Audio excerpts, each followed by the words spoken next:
Et si je vous disais qu'un seul homme, Soliman le Magnifique, a façonné l'Empire ottoman en un âge d'or, entre conquêtes, réformes et intrigues secrètes de palais? Restez avec moi pour découvrir son incroyable histoire. Soliman, figure centrale de l'histoire ottomane, naquit en 1506 dans un environnement marqué par des tensions politiques et des ambitions familiales. Son père, Selim, lui-même issu d'une lignée de sultans dynamiques, avait consolidé le pouvoir en diversifiant les alliances stratégiques. Cette toile de fond familiale joua un rôle crucial dans la formation de Soliman, qui fut élevé dans un cadre alliant rigueur militaire et ouverture intellectuelle. Son éducation commença dès l'enfance, mettant l'accent sur les sciences, la littérature et les arts de la guerre. Le jeune prince fut initié aux langues, en particulier l'arabe et le persan, ce qui enrichit sa compréhension des cultures de l'Empire. Cette diversité éducative lui permit de développer une vision étendue et nuancée du monde, essentielle pour gouverner un empire multiculturel et multilingue. L'arrivée au pouvoir de Soliman intervint en 1520, à la mort subite de son père. Il prit le trône à l'âge de 23 ans, une étape décisive qui témoigna de sa maturité précoce. Dès le début de son règne, il fit preuve d'une volonté affirmée de renforcer l'autorité centrale tout en respectant les structures sociales existantes, ce qui assura une stabilité politique nécessaire pour les réformes à venir. La situation géopolitique de l'Empire à cette époque était complexe. Ses frontières s'étendaient sur plusieurs continents, mais l'expansion était freinée par des adversaires puissants et des rébellions internes. Soliman comprit rapidement que pour garantir la pérennité de son royaume, il lui fallait renforcer l'administration et moderniser l'armée. Ses choix étaient guidés par une analyse précise des défis contemporains et une vision stratégique de long terme. Sous son influence, un nouveau code de loi fut élaboré pour unifier les pratiques juridiques à travers l'Empire. Cette réforme législative, connue sous le nom de loi de Soliman, clarifiait les droits des sujets et les obligations des gouvernants. Elle permit de pacifier de nombreuses régions et d'institutionnaliser la justice, renforçant ainsi la cohésion sociale dans un empire où coexistaient diverses communautés religieuses et ethniques. La politique étrangère de Soliman se caractérisa par un équilibre habile entre conquête militaire et alliances diplomatiques. Il étendit l'influence ottomane en Europe, en Afrique du Nord et au Moyen-Orient, tout en maintenant des relations stratégiques avec des puissances comme la France. Ces interactions diplomatiques témoignaient d'une diplomatie sophistiquée, fondée sur la connaissance des intérêts mutuels et la recherche de compromis durables. Par ailleurs, Soliman ne négligea pas le développement culturel. Son règne fut une période de floraison artistique et intellectuelle. Il soutint la construction de monuments, notamment mosquées et bibliothèques, et encouragea les poètes, les philosophes et les scientifiques. Ce mécénat permit à Istanbul de devenir un centre rayonnant de culture et de savoir, contribuant à la renommée de l'Empire au-delà de ses frontières. La personnalité de Soliman se distingue par un mélange de rigueur et de modération. Il aimait à écouter les avis de ses conseillers et ne prenait pas de décisions hâtives. Sa capacité à mener une réflexion approfondie tout en agissant avec détermination contribua à la stabilité de son règne et à la réalisation de ses nombreux projets. Cette approche équilibrée inspira le respect au sein de sa cour comme parmi ses sujets. L'organisation administrative bénéficiait d'améliorations majeures sous son impulsion. Il préféra déléguer certaines responsabilités à des fonctionnaires compétents, ce qui facilita la gestion des vastes territoires de l'Empire. Ce réseau administratif structuré permit non seulement d'assurer la collecte des impôts, mais aussi de maintenir l'ordre et de répondre rapidement aux besoins locaux, créant ainsi une gouvernance efficace et réactive. Sur le plan militaire, Soliman fit appel à des généraux expérimentés et mit en place des stratégies innovantes.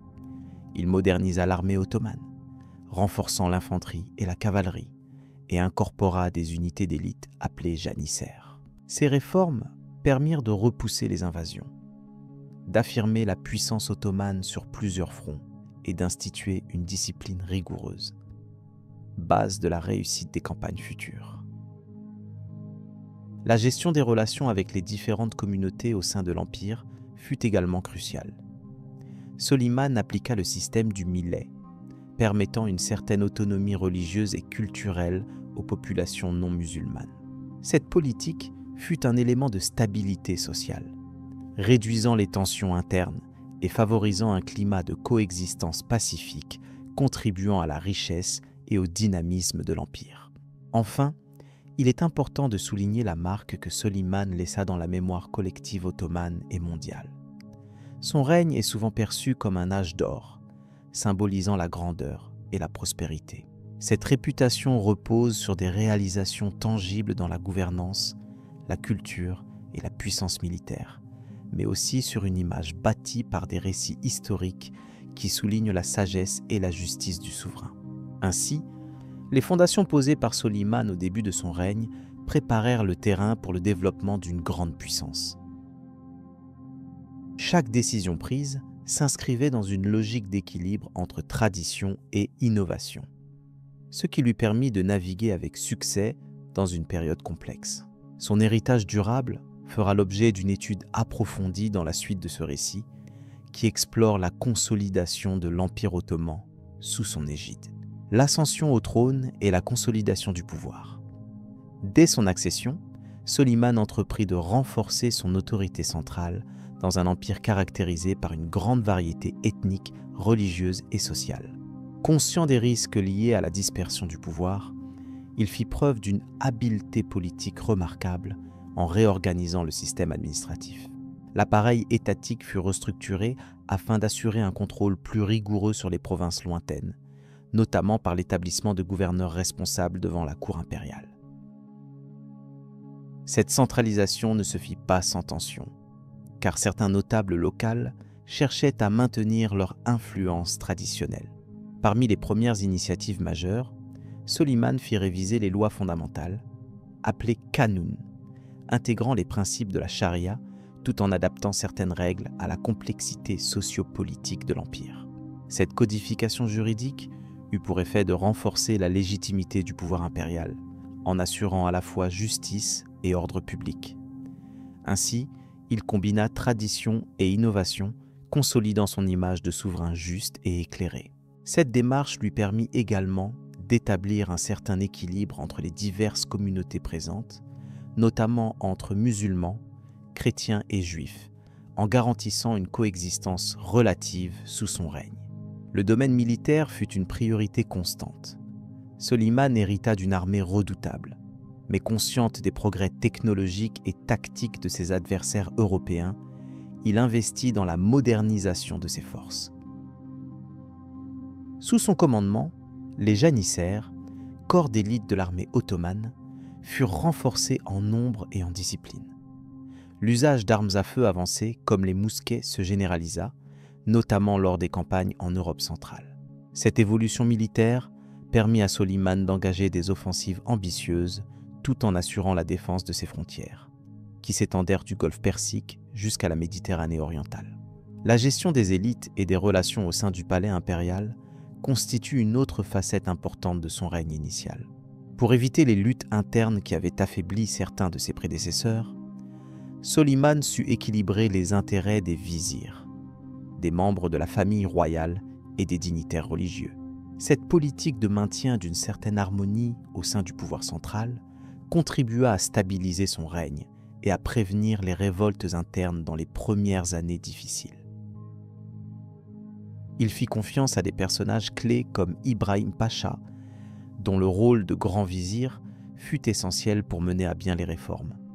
En outre, l'économie ottomane bénéficia d'une attention particulière lors de cette phase.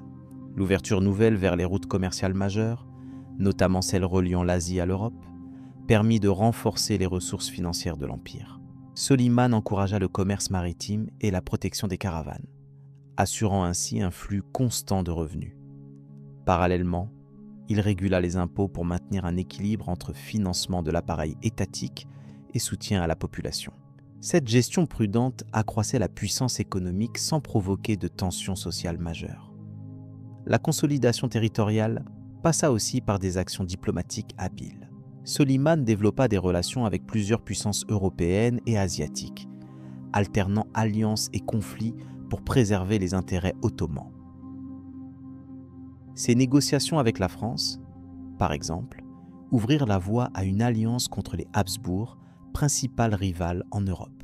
Sur le plan diplomatique, il sut maintenir un équilibre délicat, évitant l'isolement de son empire dans un contexte géopolitique complexe.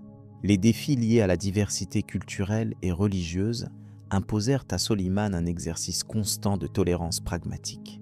Il permit aux différentes communautés de pratiquer leur culte et d'administrer leurs affaires internes, tout en intégrant ces groupes dans le système politique ottoman. Cette gestion assurait la stabilité sociale dans un empire multiculturel, tout en évitant les soulèvements pouvant résulter d'une répression sévère. Il s'appuya également sur les conseils des savants et juristes pour équilibrer la pratique religieuse avec les impératifs politiques. Dans le domaine culturel, les premières années du règne de Soliman signifièrent un soutien accru aux arts, à la littérature et à l'architecture. Bien que principalement concentré sur la consolidation de son pouvoir, il lança les bases d'une époque florissante en encourageant la construction d'ouvrages et le mécénat de savants.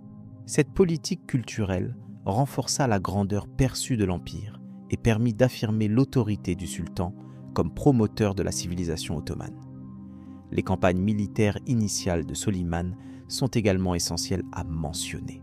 La prise de villes stratégiques comme Belgrade en l'an 1530 et l'expansion vers la Hongrie témoignent de son ambition de renforcer la présence ottomane en Europe.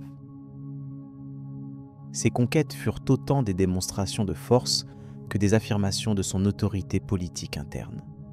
Elles ouvrirent également la voie à de futures campagnes qui étendirent l'influence ottomane sur plusieurs décennies. La gestion des institutions étatiques resta au cœur de ses préoccupations. La mise en place de mécanismes efficaces pour la collecte des impôts, l'administration judiciaire et la supervision des forces armées illustrent son souci d'efficacité. Ces réformes structurales, bien qu'introduites progressivement, permirent de transformer un ensemble hétérogène en une entité politique soudée. Ce travail patient de reconstruction interne forma la base du fameux âge d'or, que l'on attribue généralement à son règne. Pendant les premières années, l'attention portée par Soliman à l'ordre public ne fut pas seulement formelle. Les codes de conduite sociale, les règlements urbains et la surveillance des marchés furent renforcés. Ce souci de l'équilibre social permit d'éviter des troubles majeurs dans les régions les plus peuplées. La centralisation administrative fut ainsi doublée d'une politique de gestion locale éclairée, contribuant à la stabilité globale et à la cohésion entre les différentes composantes de l'Empire. En résumé, les débuts du règne de Soliman le Magnifique illustrent une démarche rigoureuse et méthodique pour asseoir son autorité dans un empire vaste et complexe. Sa capacité à conjuguer centralisation du pouvoir, modernisation militaire, réforme juridique et gestion pragmatique des diversités ethniques et religieuses posa les fondations solides de sa longévité au pouvoir. Ces premières années sont marquées par une volonté de stabilisation et d'unification qui précéda une période de grande prospérité et d'expansion. Cette phase initiale est donc caractérisée par un équilibre délicat entre innovation et respect des traditions, entre fermeté et tolérance, qui permit à Soliman non seulement de survivre aux défis immédiats, mais aussi d'engager son empire sur la voie du rayonnement international.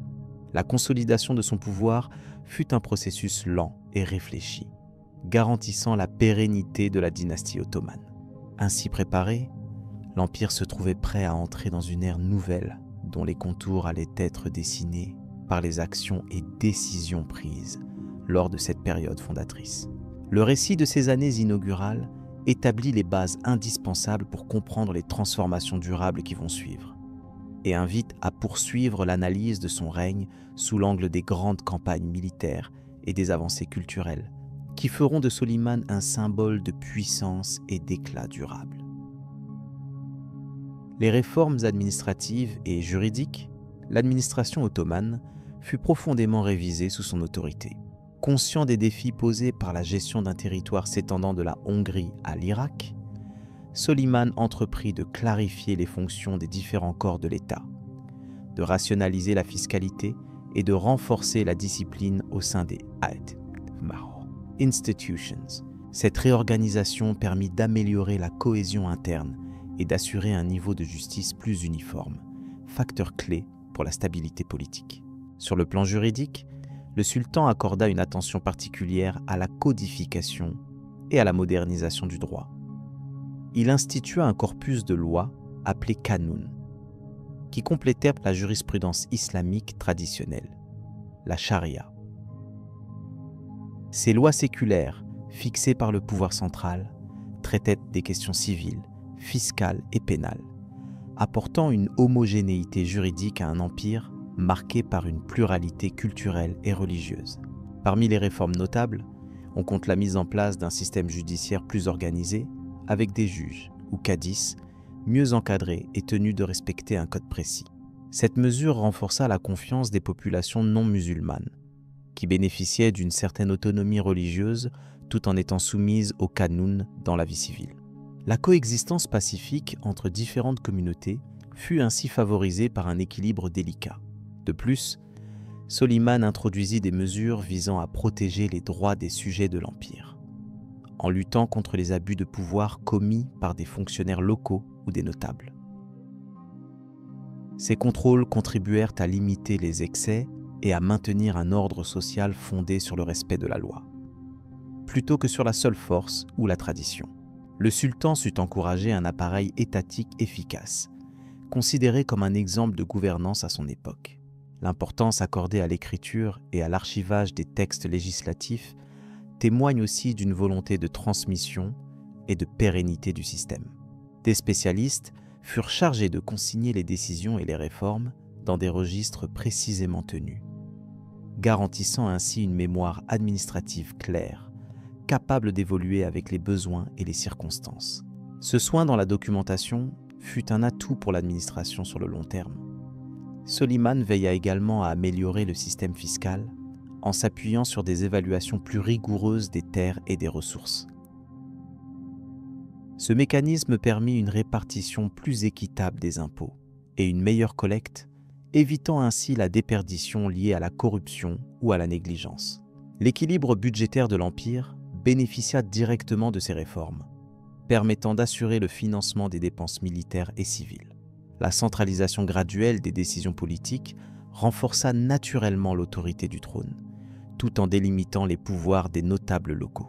Cette politique favorisait une unité de commandement nécessaire face aux menaces externes, mais respectait aussi l'absence d'uniformité excessive pour ne pas aliéner les élites territoriales.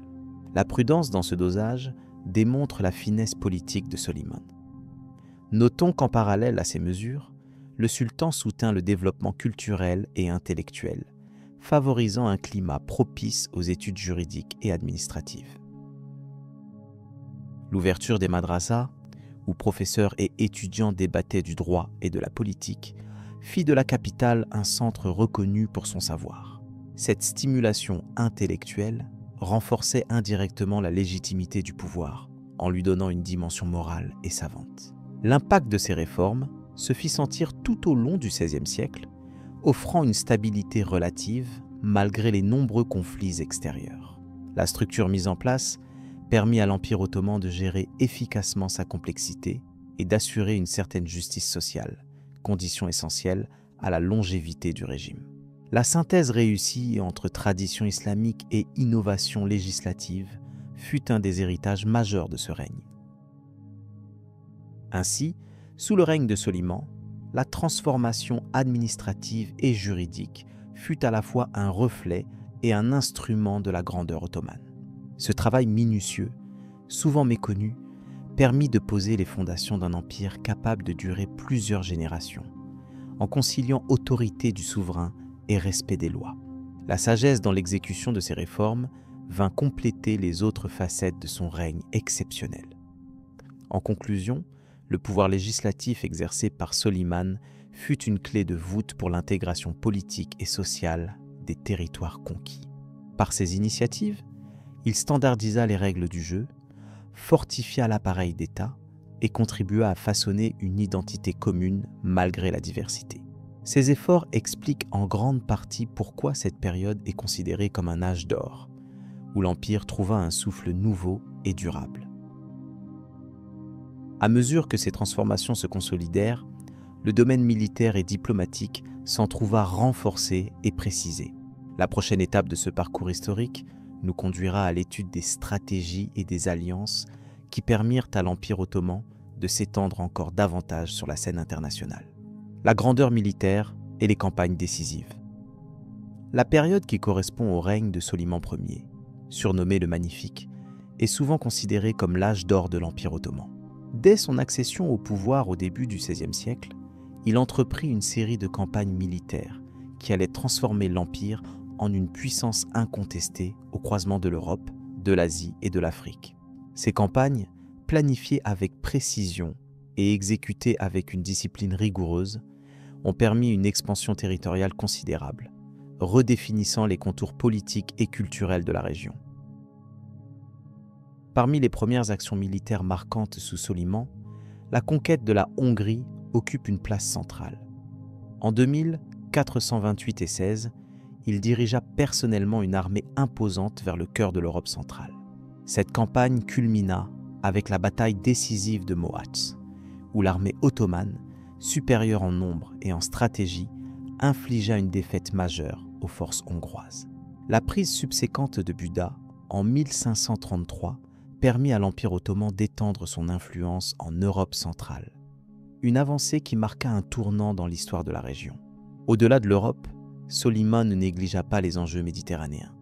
Sa flotte navale, renforcée et modernisée, participa à plusieurs campagnes dans la mer Méditerranée orientale. La prise de Rhodes à l'ordre des Hospitaliers en 1535 fut une étape stratégique majeure, consolidant le contrôle ottoman sur les voies maritimes cruciales entre l'Anatolie et les côtes de la Méditerranée. Cette victoire contribua à affirmer la domination ottomane non seulement sur terre, mais aussi sur mer, renforçant leur position face aux puissances maritimes européennes de l'époque. La campagne contre l'Arménie et la Perse reflète l'attention particulière portée par Soliman aux frontières orientales. Confronté à la résistance des Safavides, il engagea plusieurs offensives pour sécuriser et élargir les territoires orientaux. Ces campagnes, souvent longues et éprouvantes, témoignent de la volonté ferme du souverain à maintenir la stabilité et la sécurité des frontières de son empire. Elles permirent également d'établir un équilibre délicat entre expansion militaire et diplomatie, essentiel à la pérennité de l'Empire ottoman. Dans la péninsule arabique, l'influence ottomane fut également renforcée au cours du règne de Soliman. La prise de la ville sainte de la Mecque en 1535 permit non seulement d'assurer la protection des lieux saints de l'islam, mais aussi de légitimer l'autorité du sultan en tant que défenseur de la foi. Cette conquête avait une dimension symbolique importante, renforçant le prestige religieux du sultan tout en consolidant sa puissance politique. Elle ouvrit également la voie à un contrôle plus étroit sur les routes commerciales essentielles reliant l'Asie à l'Afrique. Au cours de ces nombreuses campagnes, Soliman fit preuve d'une capacité remarquable à intégrer les technologies et tactiques militaires contemporaines. L'introduction et l'utilisation étendue de l'artillerie de siège révolutionnèrent les méthodes de guerre.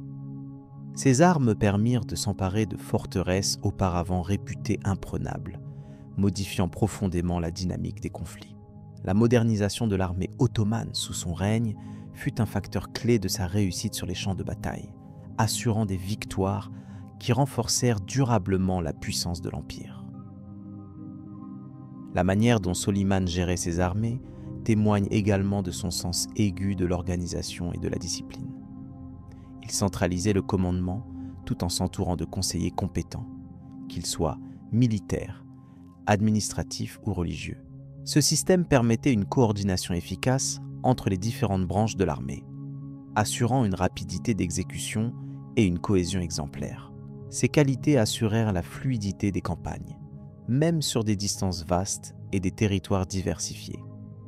La diplomatie accompagna souvent les actions militaires de Soliman, permettant d'isoler ses adversaires ou de gagner leur neutralité. Il sut établir des alliances avec des puissances européennes telles que la France, favorisant des collaborations contre des ennemis communs. Ce réseau diplomatique élargi servait à compléter l'effort militaire, offrant des avantages stratégiques tout en limitant l'opposition concentrée contre l'Empire ottoman. L'expansion territoriale sous Soliman entraîna une diversification du peuplement ottoman, intégrant de multiples cultures, langues et religions dans un cadre impérial unifié. Cette diversité fut souvent gérée avec une relative tolérance, contribuant à la stabilité sociale nécessaire à la sustentation de ces vastes territoires. La réussite militaire s'accompagnait ainsi d'une capacité à administrer efficacement les nouvelles provinces, promouvant un développement économique et culturel notable. Ce modèle impérial inspirera de nombreux dirigeants pendant des siècles. Les campagnes de Soliman ne se limitèrent pas à l'annexion de territoires. Elles marquèrent aussi l'affirmation d'un ordre juridique et administratif rigoureux. Les nouvelles régions intégrées furent rapidement soumises à un système légal harmonisé, incarnant les principes de la justice ottomane. Ce cadre renforçait la légitimité du sultan et assurait le fonctionnement cohérent de l'empire.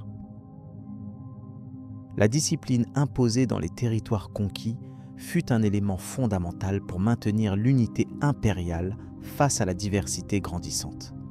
Le bilan militaire de Soliman dépasse donc la simple dimension territoriale.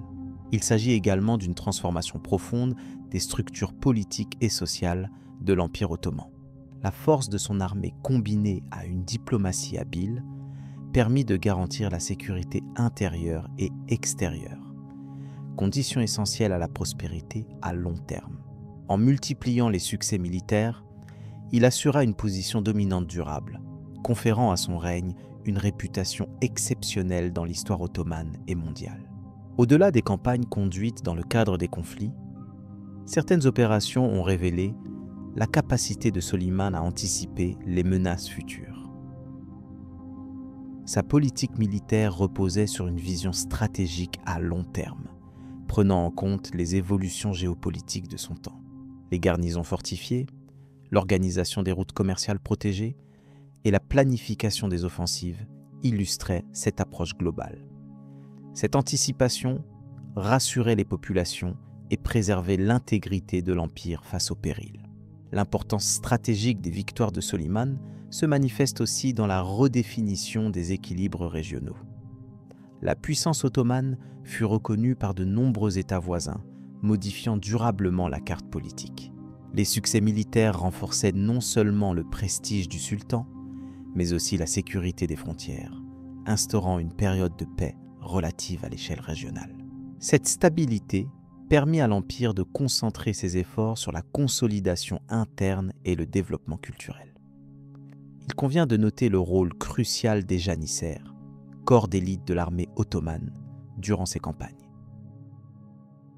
Ces soldats spécialisés formèrent la colonne vertébrale des forces militaires, réputés pour leur discipline et leur efficacité. Leur formation rigoureuse et leur loyauté au sultan jouèrent un rôle déterminant dans les victoires remportées. Leur existence illustre aussi la capacité du système impérial à intégrer des éléments nouveaux pour optimiser sa puissance militaire. L'intégration des territoires nouvellement conquis se fit souvent par une politique combinant administration locale et contrôle militaire. Soliman pratiquait un équilibre entre autonomie limitée des élites locales et présence directe des autorités impériales. Cette gestion pragmatique évitait les révoltes tout en assurant le respect des institutions ottomanes. Le succès de cette méthode se mesura à la durée durant laquelle ces régions restèrent sous contrôle sans soulèvement majeur. La dimension religieuse joua aussi un rôle important dans les campagnes et la gouvernance ultérieure. En tant que calife, Soliman légitimait son pouvoir par la protection et la promotion de l'islam sunnite. La conquête des lieux saints fut ainsi perçue comme une mission sacrée, renforçant son autorité spirituelle et politique. Toutefois, il manifesta une tolérance relative envers les minorités religieuses, favorisant la coexistence au sein d'un empire multiconfessionnel. Enfin, il est essentiel de considérer l'héritage militaire de Soliman dans une perspective plus large. Ces campagnes influencèrent la stratégie et l'organisation des armées ottomanes pour plusieurs générations. Le contrôle des voies commerciales et des passages stratégiques consolidés sous son règne devint un atout fondamental dans les relations internationales. Ce legs militaire se prolongea au-delà de la simple conquête, façonnant durablement l'équilibre des pouvoirs dans la région. Cette trajectoire militaire affirmée sous Soliman Ier prépare ainsi la transition vers les enjeux diplomatiques et culturels qui marquèrent la suite de son règne. Elle pose les bases d'une administration impériale complexe à maintenir, tout en ouvrant la voie à une période où la puissance s'équilibre avec la finesse diplomatique. Ces dimensions seront au cœur de l'analyse suivante, approfondissant la nature plurielle de son empire, l'influence culturelle et artistique. Sous le règne de Soliman le Magnifique, l'Empire ottoman a connu une efflorescence remarquable dans les domaines artistiques et culturels. Ce souverain, outre ses exploits militaires et administratifs, a su encourager le développement des arts, créant un climat propice à une véritable renaissance ottomane. Son mécénat a permis à différentes disciplines artistiques de s'épanouir au sein de la société, contribuant ainsi à forger l'identité culturelle propre à l'Empire dans cette période que l'on qualifie souvent de siècle d'or. Soliman considérait la culture comme un pilier fondamental de son pouvoir. Et en cela, il s'est entouré d'intellectuels, de poètes, d'architectes et d'artisans qui ont su répondre à son ambition de grandeur. La poésie ottomane, par exemple, s'est trouvée enrichie grâce à des poètes comme Fuzuli, qui imprégnaient leurs œuvres de profondeur spirituelle et de raffinement esthétique. Ce soutien royal a favorisé une littérature vibrante qui avait le pouvoir d'unifier tout un peuple autour d'idéaux élevés et d'une langue littéraire prestigieuse. L'architecture, domaine dans lequel se manifestait avec éclat la vision de Soliman, témoigne de cette époque faste. Sous sa direction, les constructions symbolisaient la puissance impériale et la quête d'harmonie entre fonctionnalité et beauté.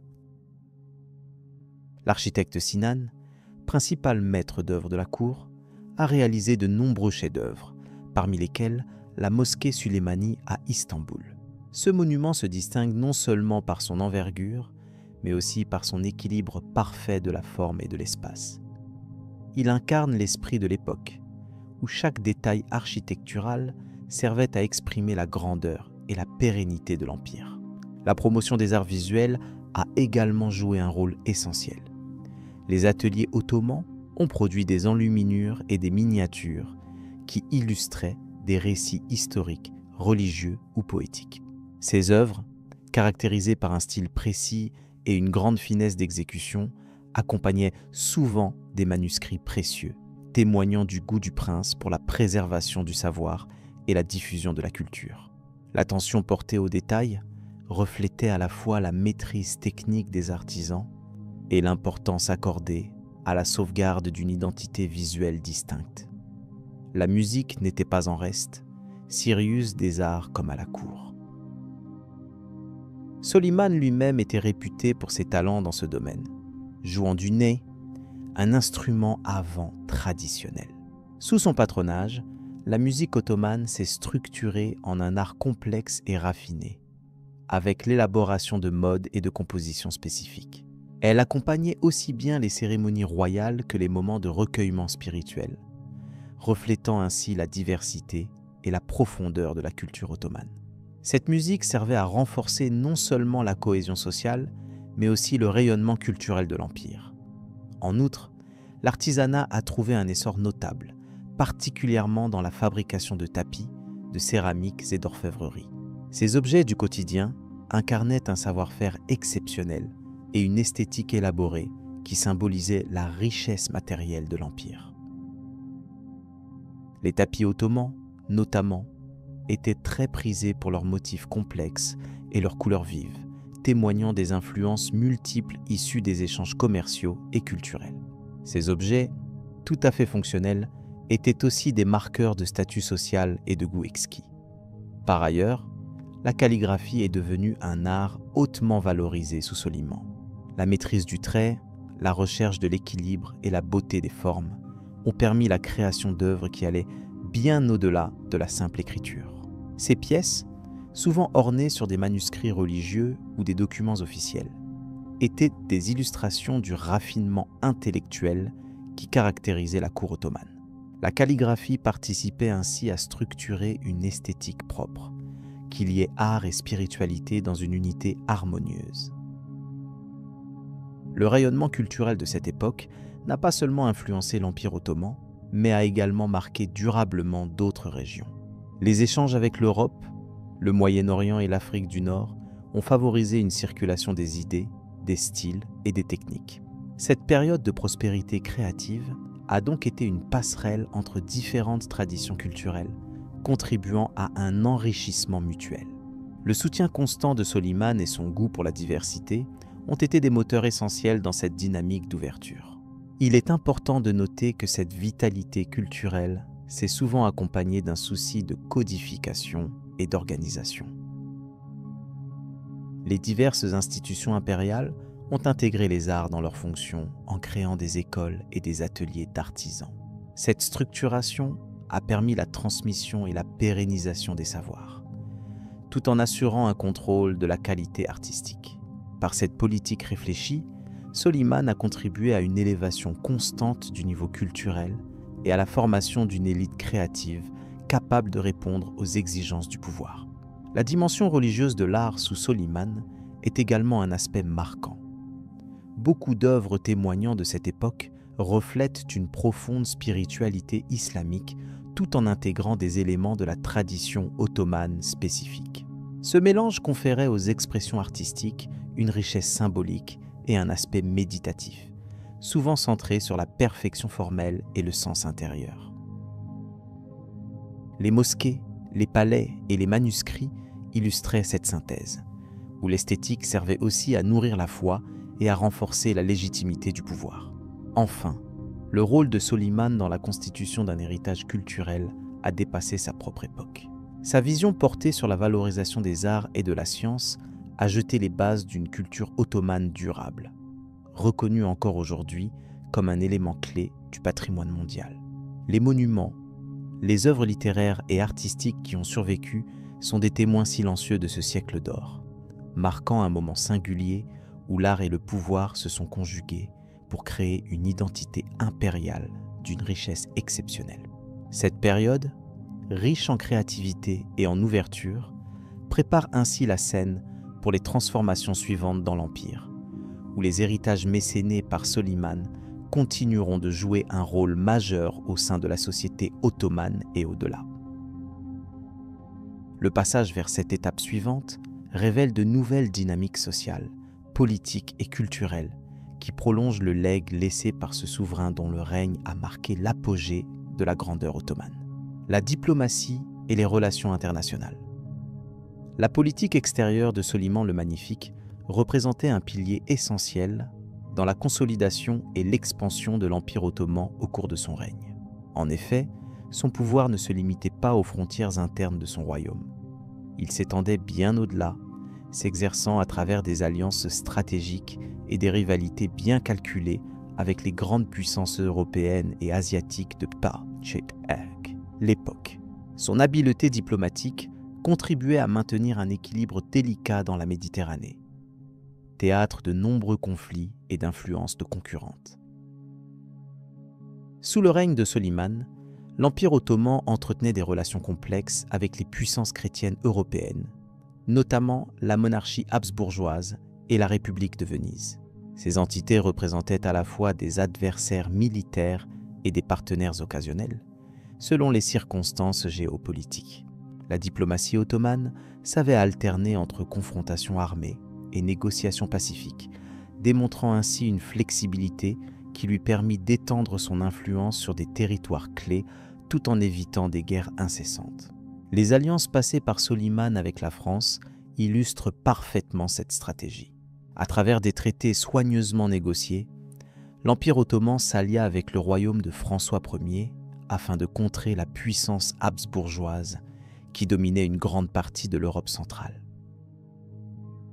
Cette collaboration inédite entre un empire musulman et une monarchie chrétienne, reposaient sur un intérêt commun contre un rival puissant plutôt que sur une convergence religieuse ou culturelle. Ce pragmatisme politique caractérisait la diplomatie solimanienne et contribuait à remodeler les rapports de force au sein du continent européen. Par ailleurs, Soliman devait faire face à la menace que représentaient les puissances safavides situées à l'est. Ses rivaux chiites, ayant établi un empire concurrent, étaient engagés dans une lutte continue avec les Ottomans pour le contrôle des territoires frontaliers. La diplomatie soignée du sultan cherchait à contenir ces tensions sans pour autant négliger les autres relations internationales, établissant un équilibre délicat qui assurait la stabilité interne tout en conservant une posture agressive face aux ennemis extérieurs. La diplomatie ottomane sous Soliman incluait également un usage habile de la marine, dont le rayonnement s'étendait dans toute la Méditerranée. La flotte impériale permettait de soutenir les alliés, de protéger les routes commerciales et d'exercer une pression sur les villes côtières rivales. Cet aspect naval était complémentaire aux démarches diplomatiques ordinaires, contribuant à faire opérer l'équilibre des puissances sans recourir systématiquement à des conflits terrestres. Ainsi, la puissance maritime soutenait la politique extérieure et renforçait la position ottomane au cœur de la Méditerranée. Il est important de souligner que la diplomatie solimanienne ne se limitait pas aux questions militaires ou territoriales. Elle impliquait également la gestion des relations culturelles et commerciales. Par le biais d'ambassades et de négociations, l'Empire maintenait des échanges enrichissants, qui favorisaient le développement économique et le prestige international. Le maintien de routes commerciales sûres et la protection des intérêts ottomans dans diverses régions du bassin méditerranéen constituaient ainsi un volet important du règne de Soliman. L'un des aspects marquants de cette diplomatie fut la communication constante avec les puissances européennes, notamment à travers des lettres officielles et des ambassadeurs. Ces documents traduisent un souci permanent de contrôle et d'influence, mais aussi une volonté de dialogue. Les ambassades ottomanes en Europe, ainsi que les missions étrangères dans la capitale impériale, prenaient soin d'éviter les malentendus et de promouvoir la compréhension mutuelle, même dans des contextes parfois tendus. La gestion des relations internationales par Soliman prenait aussi en compte la dimension religieuse, bien que cette dernière n'empiète jamais considérablement sur la politique pragmatique suivie. La coexistence souvent difficile entre musulmans, chrétiens et juifs au sein des territoires ottomans était gérée avec une relative tolérance, assurant une stabilité sociale nécessaire au fonctionnement de l'État. Sur le plan international, cette attitude modérée permettait de ne pas aliéner systématiquement certaines puissances en raison de facteurs religieux. En considérant ces multiples facettes, il apparaît que la diplomatie de Soliman le Magnifique s'inscrivait dans une vision très large du pouvoir. Il ne s'agissait pas seulement de conquêtes militaires ou d'actions ponctuelles, mais d'un engagement continu visant à maintenir l'Empire dans une position dominante sur l'échiquier international. Cette approche systématique et réfléchie permit à l'Empire ottoman de bénéficier d'une longue période de stabilité relative et de prospérité, malgré la complexité du contexte géopolitique. Les rivalités avec Venise orientèrent aussi la politique extérieure d'une manière stratégique. Venise, puissamment installée dans le commerce méditerranéen, représentait à la fois une menace et un partenaire potentiel. Les négociations oscillèrent souvent entre guerre ouverte et pacte temporaire, reflétant une diplomatie sophistiquée qui cherchait à privilégier des gains durables plutôt que des victoires immédiates. Cette prudence contribua à préserver l'équilibre général des forces dans la région. De plus, les influences européennes et asiatiques se mêlaient dans cette dynamique. Le sultan maintenait des relations non seulement avec les États voisins, mais aussi avec des puissances plus éloignées, comme la Russie émergente. Ces contacts étaient essentiels pour anticiper les évolutions géopolitiques et pour réagir efficacement aux mouvements d'autres empires ou royaumes. La diplomatie ottomane jouait donc un rôle de veille stratégique permanente. Le rôle des conseillers et diplomates, souvent issus de milieux variés, fut également notable sous le règne de Soliman. Leur expertise et leur connaissance des langues étrangères renforçaient la capacité de l'Empire à mener des négociations complexes. Ces acteurs discrètement présents à la cour contribuaient à modeler une politique extérieure cohérente et adaptée aux défis du temps, sans provoquer de brusques ruptures ni déséquilibres. L'échange culturel sous-jacenta les échanges diplomatiques. Par le biais des ambassadeurs qui parcouraient les cours européennes, les arts et les savoirs ottomans étaient valorisés et diffusés. Ce dialogue culturel renforçait l'image de l'Empire en tant que puissance sophistiquée et respectée. Les échanges artistiques et intellectuels entre l'Orient et l'Occident participaient à ce que l'on pourrait qualifier d'un soft power embryonnaire. Enfin, la diplomatie de Soliman offrait une illustration frappante de la complexité des rapports entre foi, pouvoir et intérêt. Loin des clichés souvent simplistes, elle démontre que les décisions prises étaient souvent le résultat d'un équilibre subtil entre des impératifs politiques, économiques et religieux. Cette constance dans la gestion des affaires étrangères permit à l'Empire ottoman non seulement de survivre à une époque de tensions intenses, mais aussi d'y prospérer. Dans le prolongement de cette réflexion, on peut désormais se tourner vers l'évolution de l'administration intérieure et les réformes menées par Soliman, qui furent tout aussi fondamentales pour asseoir durablement le rayonnement de l'Empire. La vie quotidienne à la cour impériale. Au cœur du vaste empire ottoman, la cour impériale sous le règne de Soliman le Magnifique incarnait l'épicentre du pouvoir politique, administratif et culturel. La vie quotidienne au palais était régie par une organisation précise et hiérarchisée, où chaque fonctionnaire, conseiller ou membre de l'entourage avait un rôle défini au service du sultan et de son administration. La structure complexe du palais reflétait non seulement la grandeur de l'État, mais aussi l'importance accordée à l'ordre et à la discipline nécessaires pour maintenir la cohésion d'un empire aussi vaste.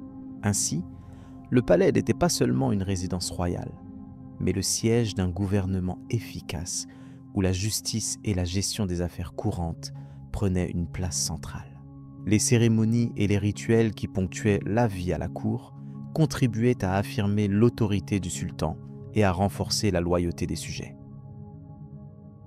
Chaque matin, la journée commençait avec la cérémonie du lever du sultan, moment solennel où il recevait ses conseillers et ministres.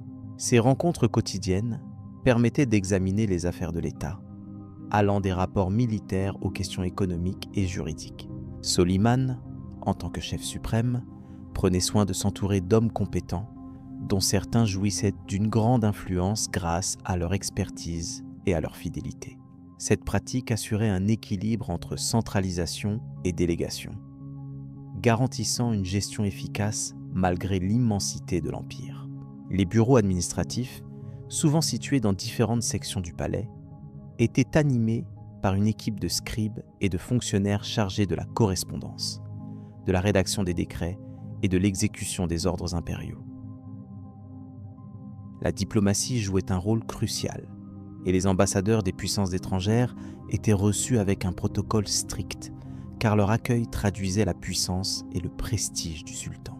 Chaque lettre, chaque document était méticuleusement vérifié avant d'être transmis ou approuvé, témoignant d'une gouvernance réfléchie où le respect des procédures était indispensable pour éviter les erreurs ou les intrigues. Au-delà des aspects strictement administratifs, la vie à la cour comportait également un volet social important. Le palais accueillait une population variée, composée non seulement des membres de la famille royale, mais aussi des femmes du harem, des eunuques, des artistes et des serviteurs. Le harem, souvent mal compris dans les représentations populaires, était en réalité un lieu de vie où les femmes jouaient un rôle dans la politique et la diplomatie informelle. Certaines d'entre elles, notamment la mère du sultan, appelée Valide Sultan, exerçaient une influence non négligeable, conseillant parfois Soliman dans ses décisions. La cour était aussi un lieu de rencontre intellectuelle et artistique. Soliman lui-même était un poète et un protecteur des arts. Il encourageait les études et la création artistique, ce qui contribua au rayonnement culturel de l'Empire ottoman. Les bibliothèques impériales regorgeait d'ouvrages en différentes langues et disciplines, reflétant la richesse intellectuelle encouragée à l'intérieur du palais. L'architecture même du complexe palatial, notamment le célèbre palais de Topkapi, illustrant l'équilibre entre élégance et fonctionnalité, traduisait cette volonté de fusion entre beauté et puissance. Chaque fonction à la cour avait son protocole, ses codes et son rituel, de la simple réception d'un visiteur à l'organisation des conseils de guerre. Les janissaires, corps d'élite de l'armée impériale, étaient aussi intégrés dans la dynamique du palais, garantissant la sécurité du sultan et, par leur présence, rappelant la puissance militaire de l'État. Les fêtes et les grandes cérémonies surgirent régulièrement au cours de l'année pour célébrer des victoires ou des événements religieux, renforçant ainsi le lien entre le sultan, son peuple et la foi islamique. L'imbrication des aspects politiques, sociaux et religieux rendait la vie palatiale à la fois complexe et rigoureuse, adaptée aux exigences d'un règne d'une telle envergure. Les finances impériales étaient un autre élément fondamental de cette organisation. Les recettes provenaient des taxes, des tributs et des ressources naturelles de l'Empire, mais aussi du commerce florissant qui traversait les routes terrestres et maritimes sous contrôle ottoman. Des fonctionnaires compétents, souvent issus du système des devshirmés, administraient ces ressources avec un souci de rigueur, permettant à l'État de financer ses campagnes militaires, ses grands travaux architecturaux, ainsi que la vie luxueuse de la cour. La gestion fiscale était centrale car elle conditionnait la stabilité de l'Empire, notamment face aux menaces externes et aux attentes internes. Par ailleurs, la justice incarnée par le sultan et ses cadis, juges, s'exerçait selon les principes du droit canonique islamique, mais aussi en conciliant les coutumes locales et les nécessités du gouvernement. La capacité de Soliman à établir un système juridique juste et adaptable fut l'un des piliers de son succès politique. Ce système incarnait l'idée d'un empire unifié, où les différentes populations pouvaient coexister sous un même cadre légal, facteur essentiel pour le maintien de la paix sociale et de la loyauté envers la dynastie ottomane. Enfin, la vie à la cour impériale sous Soliman traduisait la volonté de perpétuer un ordre stable et puissant. La discipline, la hiérarchie et le respect des traditions formèrent la trame invisible qui soutint une ère de prospérité et d'expansion territoriale sans précédent. La routine quotidienne, bien que réglée par des règles strictes, offrait un cadre dans lequel le sultan et ses conseillers pouvaient prendre des décisions stratégiques réfléchies pour l'avenir de l'Empire. Cette organisation exemplaire soulignait comment le génie politique et administratif de Soliman contribua à hisser l'Empire ottoman au sommet de sa grandeur historique. Cette analyse de la vie au sein de la cour apporte un éclairage essentiel pour comprendre les mécanismes qui permirent à un homme, simple prince, de devenir l'un des souverains les plus admirés de l'histoire. S'ensuivra une réflexion approfondie sur les réformes et les campagnes militaires qui consolidèrent ses bases organiques, transformant le règne de Soliman en véritable âge d'or. La coexistence des cultures et des religions. L'Empire ottoman, sous le règne de Soliman le Magnifique, se caractérisait par une diversité culturelle et religieuse exceptionnelle qui constituait un élément fondamental de sa stabilité et de sa prospérité. Cette pluralité était le fruit de siècles d'expansion territoriale et d'intégration de populations aux origines variées. Soliman, bien que souverain musulman, devait gérer un territoire vaste et complexe, habité par des communautés chrétiennes, juives, musulmanes et d'autres croyances traditionnelles. La coexistence pacifique de ces groupes reposait sur un système précis de gouvernance et de respect mutuel qui participait à l'identité même de l'Empire. Au cœur de cet équilibre se trouvait la politique de tolérance religieuse et de reconnaissance officielle des différentes confessions. Les populations non musulmanes étaient organisées en milais, des communautés autonomes dirigées par leurs propres chefs religieux, responsables de l'administration interne et de la justice selon leurs lois spécifiques. Ce système minimisait les tensions et permettait à ces groupes de maintenir leurs coutumes, leurs pratiques cultuelles et leur organisation sociale sous l'égide ottomane. Ainsi, chaque millet bénéficiait d'une certaine indépendance tout en restant intégré dans le cadre étatique global. Soliman lui-même accordait une grande importance à cette organisation. Il supervisait le système sans imposer une homogénéisation culturelle ou religieuse. Cette démarche pragmatique renforçait la loyauté des sujets et limitait les risques de révolte ou de conflits sectaires. Il était conscient que l'unité de l'Empire ne s'appuyait pas sur une uniformité forcée, mais sur la reconnaissance et la valorisation de la diversité. Cela traduisait en partie une vision politique éclairée, qui s'appuyait sur le respect des réalités sociales et historiques de ces territoires.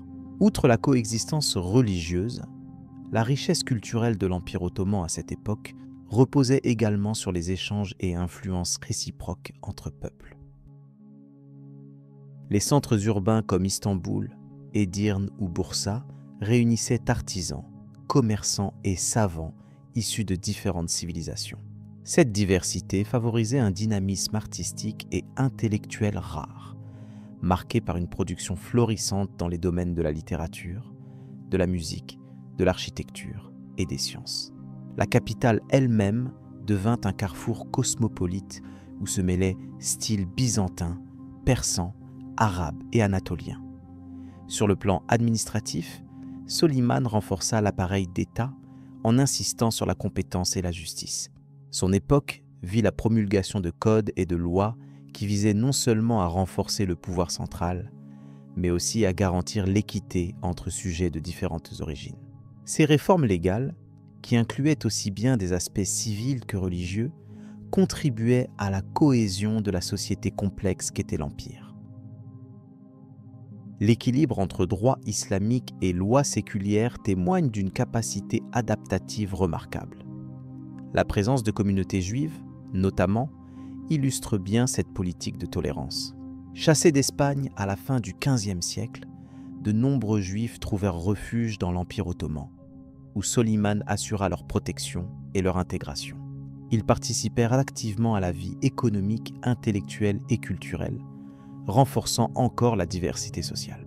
Le rôle joué par ces populations dans le commerce international et l'administration ottomane montre la profondeur de l'inclusion permise par la politique impériale. De même, les communautés chrétiennes orientales entretenaient des relations complexes avec le pouvoir central. Soumises à un statut particulier, elles bénéficiaient d'une certaine autonomie tout en participaient à la vie économique et politique de l'Empire. Certaines églises conservaient leur influence, en particulier dans les domaines éducatifs et caritatifs. Cette coexistence, bien que parfois marquée par des tensions, ne connut pas de rupture majeure, grâce à la vigilance et à la volonté de Soliman d'endiguer les conflits internes. La pluralité de langues, de modes de vie et de pratiques culturelles fut donc un facteur de richesse, mais également un défi permanent. Le corps juridique ottoman évolua pour s'adapter à ces réalités, par exemple en intégrant les dispositions du droit canon pour les millets chrétiens.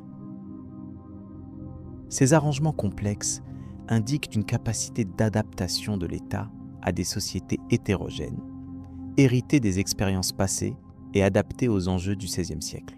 Un autre aspect important demeure l'organisation sociale interne des millets, qui comprenait des institutions éducatives et des structures communautaires.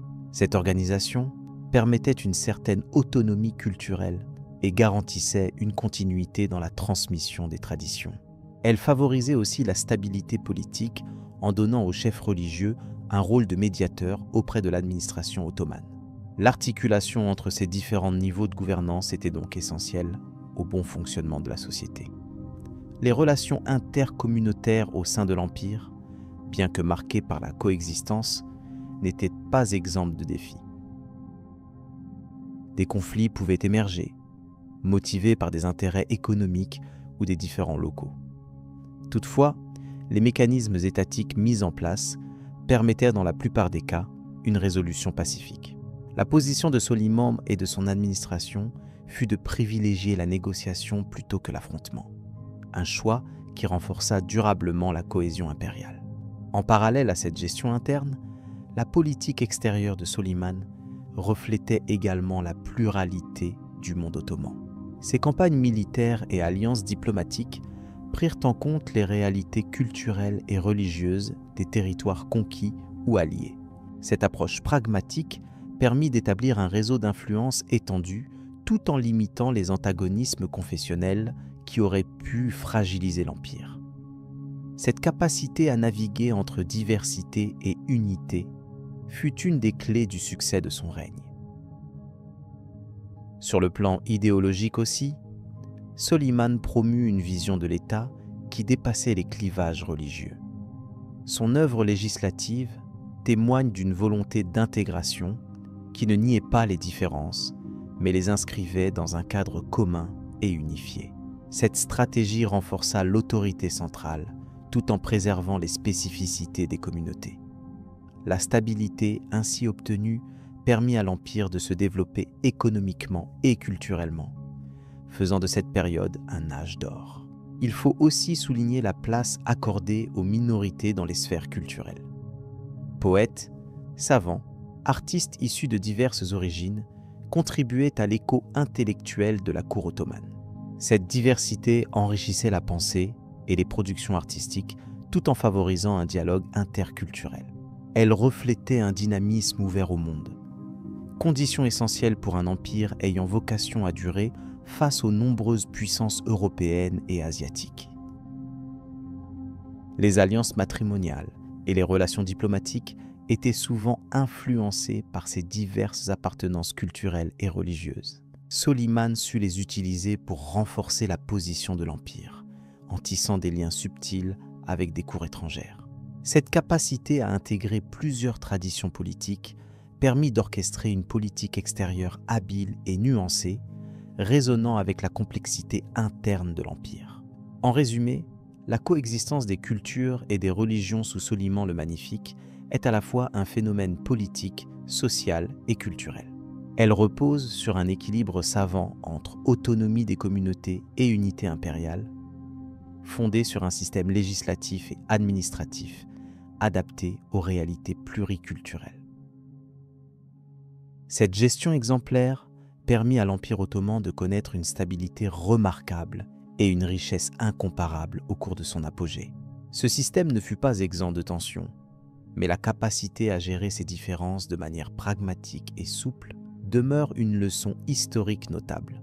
La synthèse entre diversité et harmonie fut un des facteurs cruciaux permettant à l'Empire de prospérer durablement sous le long règne de Soliman. Cette expérience, ancrée dans des traditions anciennes mais renouvelées, éclaire les défis contemporains liés à la gestion des pluralismes culturels. Alors que cette période impressionnante touche à sa fin, la scène se prépare à de nouveaux changements et évolutions qui seront examinés dans la section suivante. La transition vers ces transformations s'annonce riche en enseignements, avec un regard sur les conséquences de ces politiques de coexistence pour l'avenir de l'Empire. Les défis internes et les révoltes. L'intérieur de l'Empire ottoman, sous le règne de Soliman le Magnifique, fut marqué par des défis internes d'une complexité notable, qui mettaient à l'épreuve la stabilité et la cohésion d'un territoire en pleine expansion. Bien que l'Empire ait connu une ère de prospérité, il n'était pas exempt de tensions sociales ou politiques. Ces tensions s'exprimaient souvent à travers des révoltes parfois violentes, des oppositions au pouvoir central et des rivalités au sein même de l'élite gouvernementale. Le maintien de l'ordre et la gestion de ces troubles internes demeurèrent donc une priorité essentielle pour le sultan, qui devait conjuguer efficacité administrative et fermeté. Les révoltes paysannes constituaient une part importante des difficultés internes. Elles surgissaient principalement dans les provinces les plus éloignées, où l'administration ottomane peinait à imposer son autorité pleinement.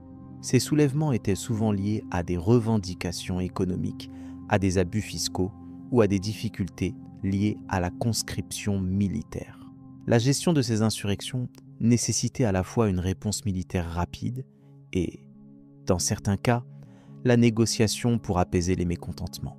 Soliman, conscient que la perte de contrôle sur ces régions aurait pu fragiliser l'ensemble, veillait à ce que les répressions soient justes tout en cherchant à prévenir de futures tensions. Au-delà des révoltes paysannes, des troubles survenaient aussi au sein même de la capitale et dans les cercles proches du pouvoir. Les rivalités entre dignitaires, notamment parmi les janissaires, représentaient un défi permanent. Ces troupes d'élite, bien qu'étant des soldats loyaux au sultan, pouvaient parfois se muer en force de pression politique ou même en acteurs de soulèvement. La gestion de leur influence et de leur mécontentement demandait une diplomatie prudente, entre récompenses et menaces calculées, pour éviter que ces corps militaires ne deviennent une menace à la stabilité intérieure. L'opposition religieuse jouait également un rôle dans certaines contestations internes. Le pouvoir ottoman était fondé sur une alliance complexe entre l'autorité politique et le cadre religieux sunnite. Or, certains groupes ou factions pouvaient remettre en question cet équilibre, en contestant la légitimité de certaines décisions ou en réclamant des réformes. Ces tensions nécessitaient parfois l'intervention des ulémas et des autorités religieuses pour réaffirmer la légitimité du sultan, tout en tentant d'éviter une escalade qui pourrait fragiliser la paix civile. Par ailleurs, la place et le rôle des différentes communautés ethniques et religieuses au sein de l'Empire exigeaient une gestion habile. La diversité de population, comprenant non seulement des musulmans, mais aussi des chrétiens, des juifs et d'autres groupes, devait être prise en compte pour prévenir les conflits communautaires. La politique ottomane de tolérance relative, associée à un système de millets qui garantissait une certaine autonomie aux groupes minoritaires, jouait un rôle crucial dans cette gestion. Néanmoins, les tensions pouvaient surgir, notamment lorsque des questions fiscales ou administratives étaient perçues comme injustes ou discriminatoires. La capacité de Soliman à intégrer les élites locales dans le système impérial fut un facteur déterminant dans la stabilité de l'Empire. En nommant des gouverneurs compétents issus parfois des populations locales, il favorisait un certain consensus et une loyauté renforcée envers le pouvoir central. Le système administratif, riche et complexe, reposait sur la loyauté des élites locales pour assurer une collecte efficace des impôts et une gestion pragmatique des affaires quotidiennes. Cela limitait le risque d'insurrection majeure. Il est également important de noter que Soliman devait composer avec les défis liés à la succession et à la dynastie. Dans une monarchie telle que celle des Ottomans, les luttes intestines pour le pouvoir étaient une menace constante. Les rivalités entre les princes, souvent à l'origine de conflits violents, nécessitaient une gestion prudente, parfois marquée par des décisions drastiques afin d'éviter une guerre civile prolongée au sein de la famille impériale. Ces épisodes, bien que moins visibles que les révoltes populaires, faisaient partie intégrante de la stabilité intérieure du royaume. Les réformes législatives et administratives mises en place par Soliman participèrent aussi à la pacification des tensions internes. Le sultan, reconnu pour son rôle de législateur, promulgua des codes juridiques qui clarifiaient les droits et devoirs des sujets, tout en assurant une certaine équité dans le fonctionnement de la justice. Ce cadre légal contribuait à limiter les abus et renforçait la légitimité du pouvoir central aux yeux des populations, réduisant ainsi les motifs de contestation. Enfin, la capacité de Soliman à maintenir l'équilibre entre fermeté et justice fut un élément clé dans la gestion des crises internes. Il sut faire preuve de flexibilité lorsque cela était nécessaire, mais ne rechigna pas non plus à user de la force pour réprimer des rébellions susceptibles de menacer la cohésion de l'Empire.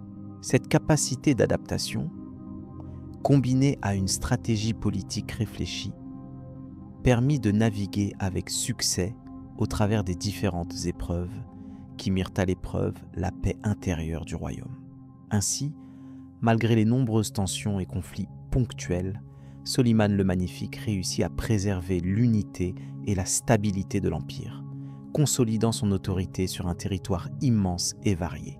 Sa gouvernance permit que la puissance ottomane continue à s'affirmer aussi bien sur la scène internationale qu'en interne, posant les bases solides d'un âge d'or.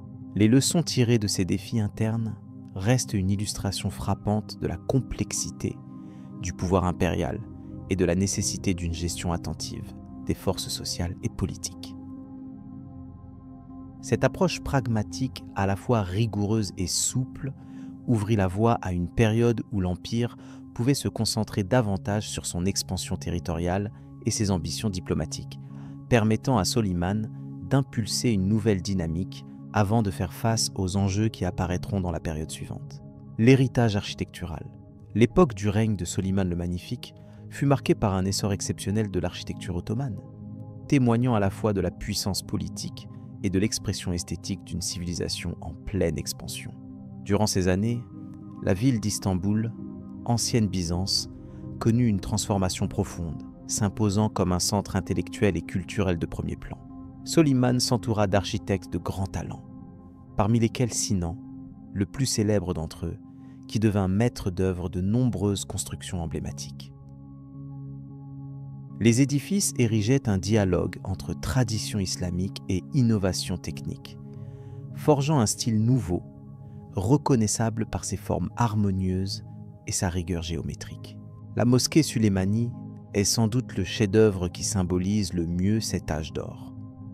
Conçue pour affirmer la grandeur du souverain, elle rivalise en majesté avec la basilique Sainte-Sophie qui se dresse non loin de là. Sinan y déploie toute son ingéniosité en imposant un équilibre subtil entre imposantes coupoles et espaces intérieurs baignés de lumière. L'édifice ne se limite pas à son aspect religieux.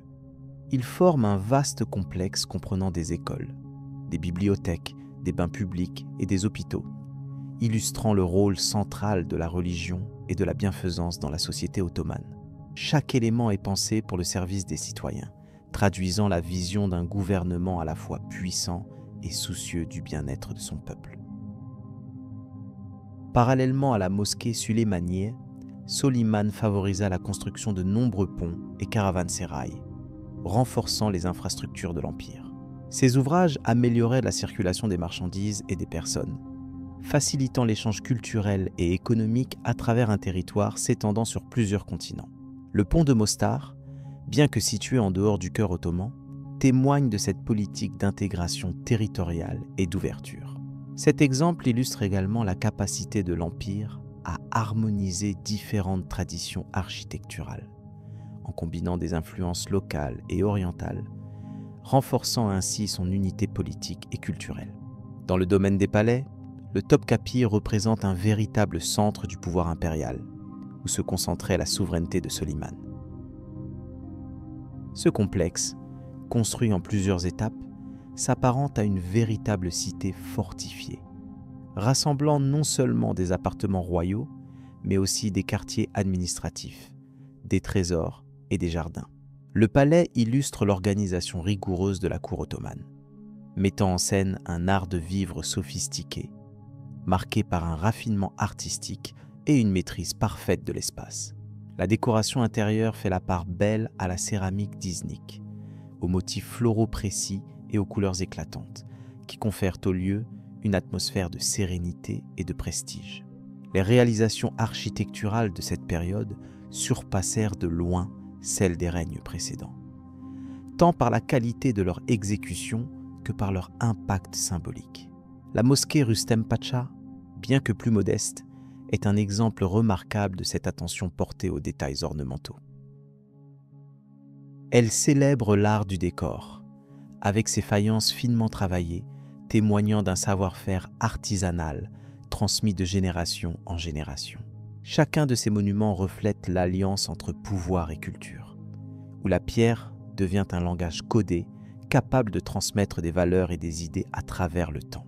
La ville d'Istanbul, sous Soliman, devint ainsi un véritable musée à ciel ouvert, où chaque édifice contribuait à renforcer l'idée d'une souveraineté légitime et éclairée. Les grands travaux publics, en plus de leurs fonctions utilitaires, participèrent à l'embellissement urbain, conférant à la capitale un éclat particulier. La fontaine de Mahmoud Pacha ou les jardins suspendus furent autant de tentatives pour donner vie à des espaces de détente et de convivialité, où les habitants pouvaient se rassembler dans un cadre apaisant. Cette politique urbaine témoigne de la capacité du sultan à conjuguer pragmatisme et esthétique. Sur les rives du Bosphore, de nombreuses résidences et pavillons virent le jour, illustrant le goût pour les panoramas et la nature qui baignait le palais. Ces lieux d'agrément accompagnaient les activités politiques et diplomatiques, apportant un cadre propice à la réflexion et à la détente. La diversité des formes architecturales adoptées démontre l'ouverture des Ottomans aux influences étrangères, tout en affirmant leur identité propre. Cet équilibre entre tradition et innovation trouva un écho durable dans l'architecture ottomane postérieure, qui continua à s'inspirer de ces modèles pour affirmer sa singularité. Les écoles et bibliothèques associées aux mosquées jouèrent un rôle majeur dans la diffusion des savoirs et le maintien d'une élite éduquée. La construction d'établissements comme le Medrese Süleymani permit d'encourager l'étude des sciences religieuses, mais aussi des mathématiques et de la philosophie.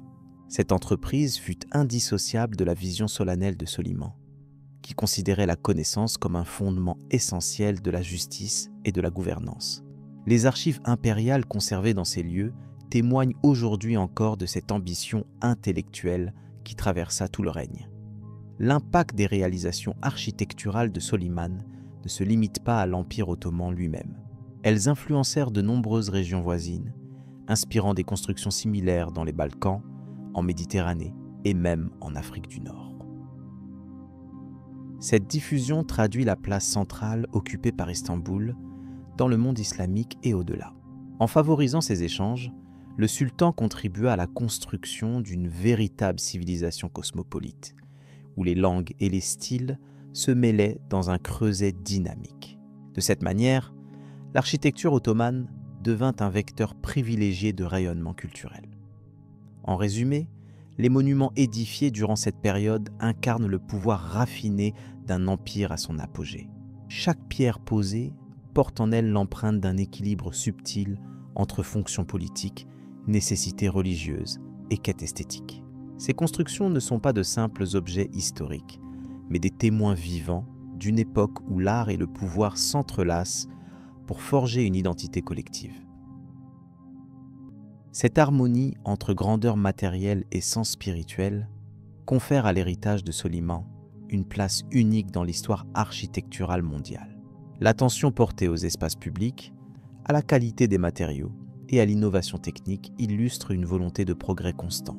Les architectes de la cour durent relever des défis complexes, notamment en ce qui concerne la stabilité des ouvrages et le traitement des volumes. Le recours à de nouvelles méthodes de construction et à une organisation minutieuse du travail permit de réaliser ces ambitions ambitieuses. Le résultat fut un ensemble cohérent, pensé pour durer tout en s'adaptant aux besoins évolutifs de la société ottomane à cette époque. Les influences artistiques venues d'Orient et d'Occident coexistèrent dans un climat d'échange et de respect mutuel, favorisant des créations originales.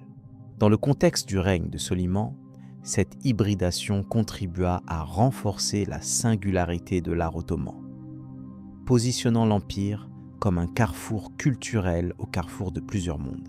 Il est intéressant de noter que certaines techniques décoratives, comme l'utilisation de l'azur et des motifs floraux stylisés, trouvent leurs origines dans des traditions ancestrales, mais furent ici repensées avec une rigueur nouvelle. Au-delà de la célébration de la grandeur impériale, les constructions réalisées sous Soliman sont également des témoins d'une société structurée autour de valeurs d'équité et d'harmonie sociale. Les complexes religieux intégrant des services publics illustrent cette approche holistique, où l'architecture est mise au service de la communauté. Cette vision participait à légitimer le pouvoir du sultan au-delà du simple exercice de la force, en incarnant une forme de contrat social fondé sur le respect et le bien-être. L'empreinte laissée par Soliman le Magnifique dans le paysage architectural ottoman demeure une source d'admiration et d'étude pour les générations futures. Sa capacité à conjuguer ambition politique et réalisation concrète fait de lui un modèle rare. Les édifices élevés sous son règne continuent à susciter l'émerveillement par leur équilibre, leur beauté et leurs fonctions multiples, témoignant de l'intelligence d'une époque où l'art servait autant à élever l'âme qu'à affirmer la puissance. Ce legs matériel nourrit encore aujourd'hui la culture turque et l'histoire de l'art en général. La démarche architecturale de cette époque ne se limitait pas à la création de nouveaux bâtiments. mais comprenait aussi la rénovation et l'expansion d'ouvrages existants. Ces interventions montraient une volonté de continuité et de respect pour le passé, tout en s'adaptant aux défis présents. Le soin apporté à la conservation et à l'intégration des anciens éléments dans les nouvelles constructions est un aspect remarquable de la politique urbaine menée sous Soliman. Cela participait à créer une image cohérente et convaincante de la civilisation ottomane, ancrée dans la tradition mais ouverte à l'innovation.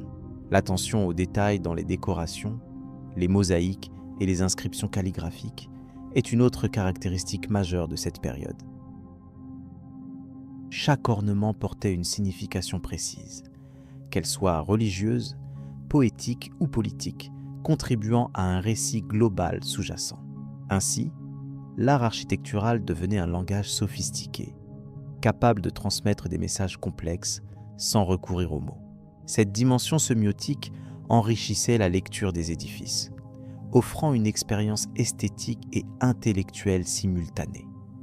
Enfin, ce patrimoine, fragile par nature, requiert aujourd'hui une protection rigoureuse.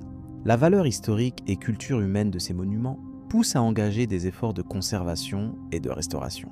Ces actions permettent de préserver non seulement la beauté des lieux, mais aussi leur dimension symbolique pour les sociétés contemporaines. Le souvenir de l'époque de Soliman le Magnifique continue ainsi à traverser les siècles, grâce aux soins apportés à cet héritage qui demeure un point central de l'identité turque et ottomane. La transition vers la période suivante révèle comment ces fondations architecturales servirent de socle à de nouvelles évolutions, marquant la continuité et le changement dans le destin de l'Empire. L'évolution politique, sociale et culturelle à venir s'enracina en partie dans cette approche équilibrée entre respect du passé et adaptation des formes. Le rôle des successeurs dans la perpétuation de cet héritage reste un sujet d'intérêt, expliquant en partie la longévité et la richesse du monde ottoman au-delà de l'apogée solimanien. Ainsi, l'étude attentive de ces monuments ouvre la voie à une compréhension plus profonde des transformations de cette civilisation. La fin du règne et la transition du pouvoir. Les dernières années de Soliman le Magnifique marquent une période de réflexion et de préparation concernant l'avenir de l'Empire ottoman. À mesure que son règne approchait de la fin, la santé du sultan déclina progressivement, influant sur ses décisions et sur le cours des événements. Conscient de l'importance d'une transition sans heurts, Soliman s'attela à organiser la succession. Tâche complexe en raison des rivalités potentielles parmi ses fils. Le système ottoman ne prévoyait pas une primogéniture stricte, ce qui compliquait la désignation d'un héritier incontestable. Soliman avait plusieurs fils, mais deux en particulier tenaient une place centrale dans les préparatifs de la succession. Mustapha, son fils aîné, réputé pour sa compétence militaire, et Selim, qui montrait une certaine habileté politique. Les tensions entre eux reflétaient les enjeux du pouvoir au sein de la cour, où les conseillers et les élites jouaient un rôle actif dans le soutien des candidats. Cette bataille pour le trône ne pouvait être ignorée, car elle conditionnait la stabilité future de l'Empire, grand et diversifié, aux frontières étendues. Pendant cette période, le sultan continuait de superviser les affaires gouvernementales, bien que sa présence sur le terrain se fît plus rare. Il maintenait un équilibre entre fermeté et sagesse, confiant en ses vizirs et conseillers. Sa gouvernance laissait un héritage solide, fruit d'une administration efficace, de réformes juridiques et économiques, ainsi que d'une politique culturelle florissante. Ce socle permit à l'Empire ottoman de conserver sa cohésion malgré les défis internes et externes. L'impact durable de Soliman se mesure aussi à travers le prestige qu'il conféra à l'Empire. Les conquêtes qu'il mena, notamment lors de campagnes militaires en Europe et en Asie, étendirent les territoires tout en consolidant la puissance ottomane. Outre les aspects militaires, il favorisa les arts, les sciences et l'architecture, ce qui donna naissance à une période souvent qualifiée d'âge d'or. Ce contexte culturel contribua à la légitimité du pouvoir et à la fierté nationale. Cependant, la fin de son règne fut également marquée par des défis nouveaux. Les forces opposées au sein de la cour manifestaient leur influence, tandis que les ambitions personnelles des princes pourraient potentiellement fragiliser la cohésion politique. Le souci principal concernait la succession de manière pacifique, indispensable pour empêcher des luttes meurtrières. Soliman prit donc des mesures pour encadrer cette transition, notamment par des consultations avec son entourage politique et des décisions stratégiques.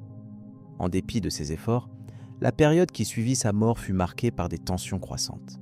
La nature même du système dynastique ottoman, avec l'absence d'une règle formelle de succession, entraîna des rivalités qui troublèrent la stabilité acquise au cours de son règne.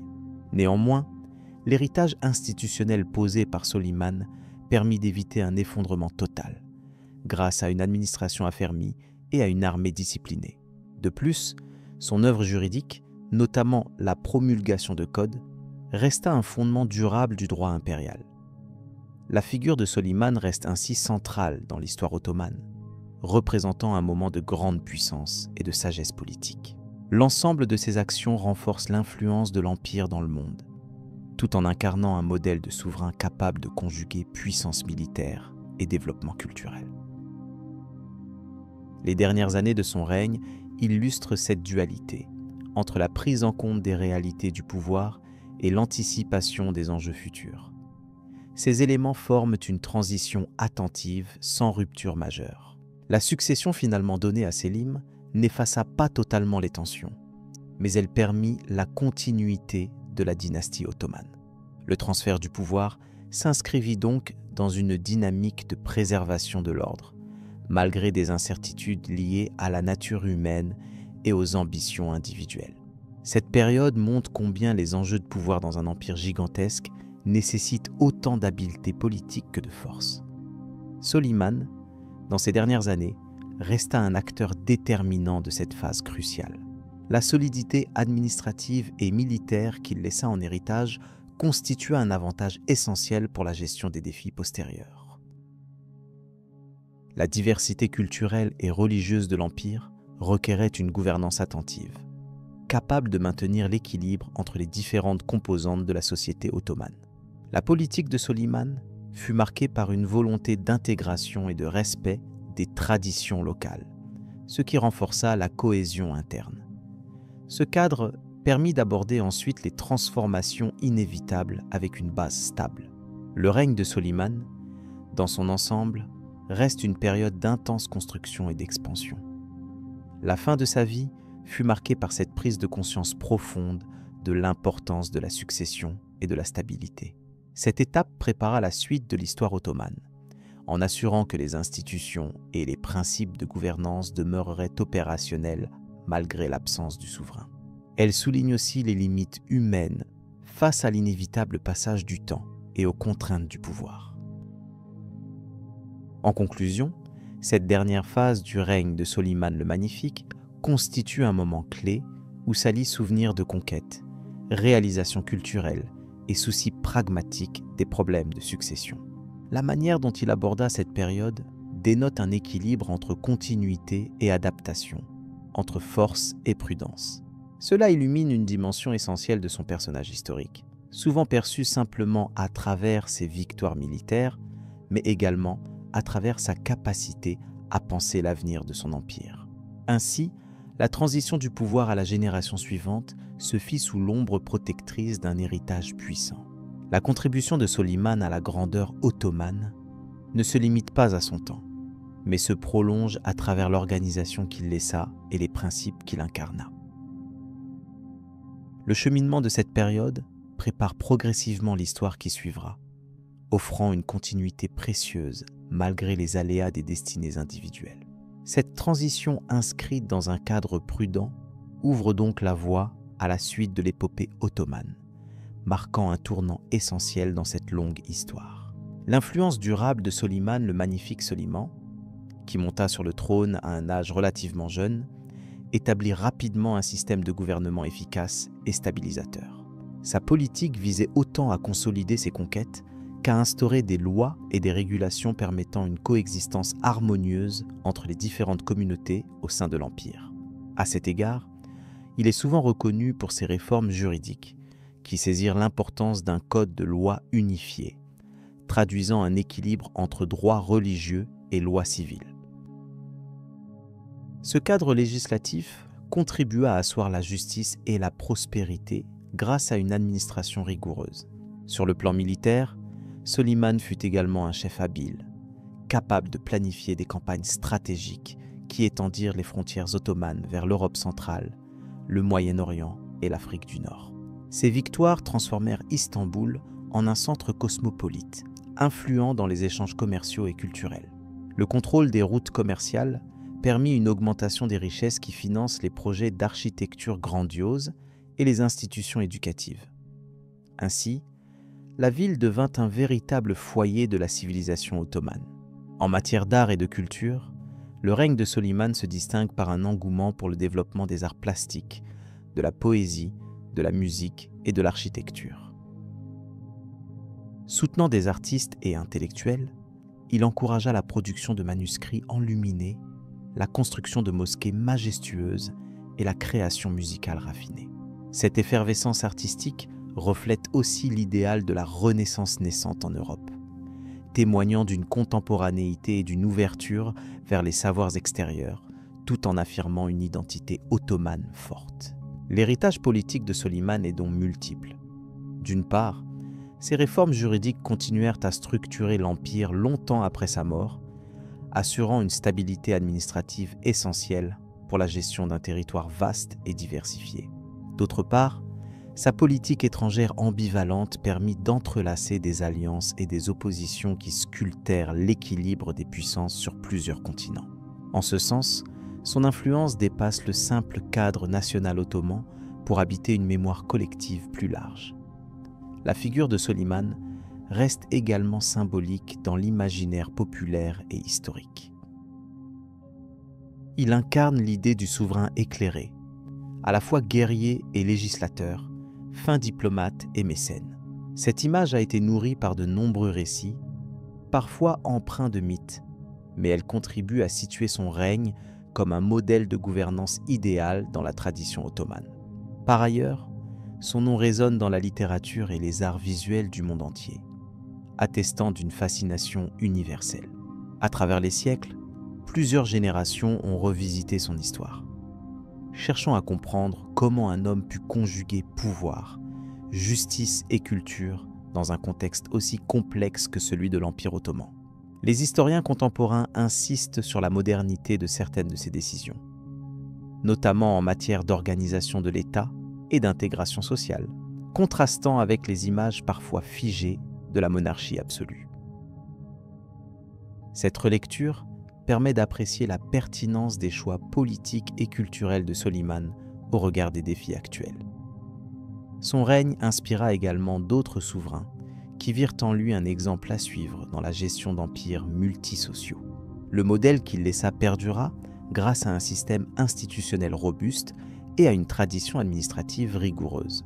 La perpétuation de ces lois et la valorisation de la coexistence multipartite furent des éléments essentiels de la pérennité ottomane pendant plusieurs siècles.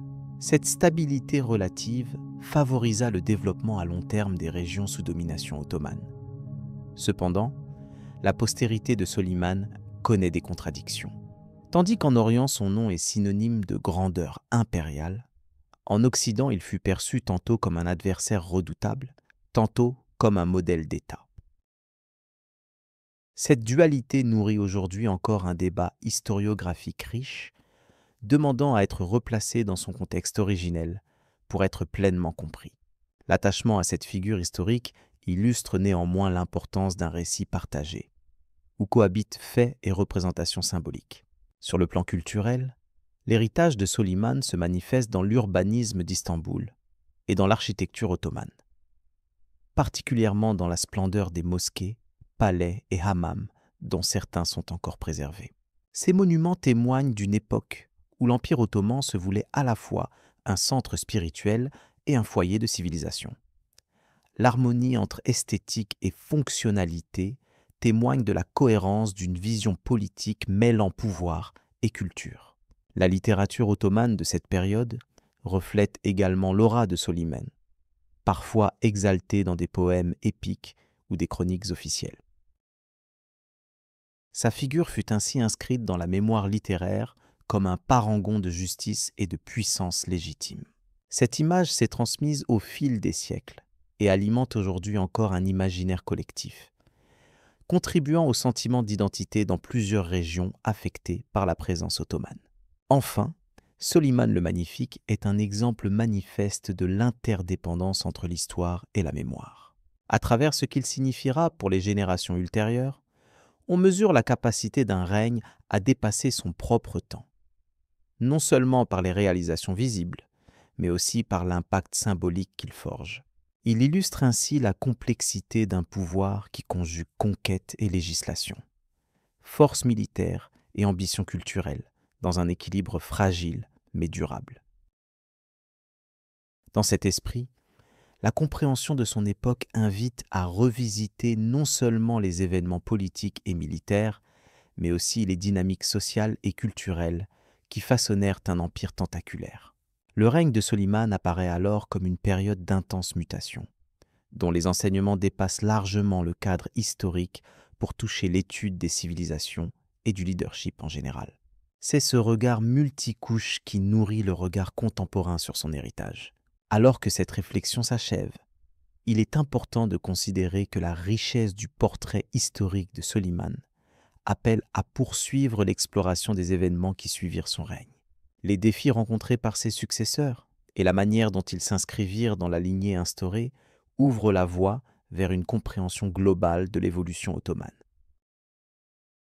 Cette transition permettra d'aborder les échéances ultérieures et les transformations qui jalonnèrent l'histoire impériale.